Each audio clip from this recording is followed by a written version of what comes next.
Welcome to another edition of the KTTH Roundtable, where Bryan Suits and I, we talk about issues around a literal round table that we purchased months ago at a garage sale.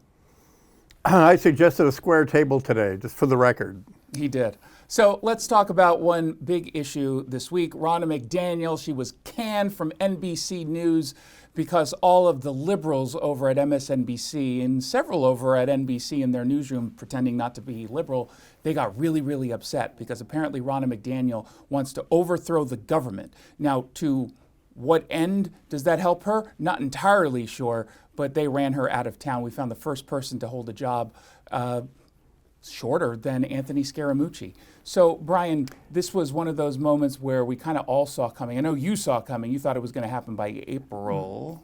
Boy, was I wrong. Which is just a few days. Yeah, I gave them 5 more days credit than they deserved. This looked like junior high fiction writers. What would I do if I was a newspaper editor in 1935 Berlin? Because they were comparing her to a force that wanted to eliminate democracy in America and the whole thing. I mean, they were putting it like, how could you hire her? She advocated a police state. She wanted to sell children for medical experiment. You don't know, and so that's how they were putting their high horses, saying, "Hey, this is me standing up for integrity and democracy." Yeah, they're all about integrity over at NBC News. And by the way, has anyone found the hackers who broke onto Joy Reid's blog and put all that homophobic stuff? Because that definitely didn't cause any integrity issues over at NBC. And by the way, Jen Psaki, who lied for a living and then got a job at NBC, no integrity issues there at all. Rachel Maddow, who pushes propaganda, including the laptop story was fake, the Hunter Biden laptop.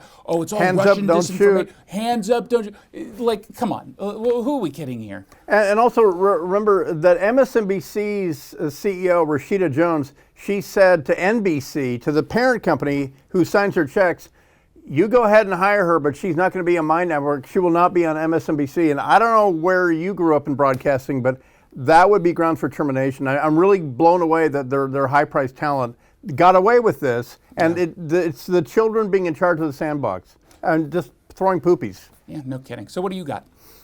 New Washington state law will go into effect in May. The governor signed it yesterday. You had 5 days to discover that you had a burglary and someone took your guns. You now have 24 hours. And they claim that because the trail will be hotter, it will be more likely that a crime will be solved. And they were pointing out 2 recent high-profile murders.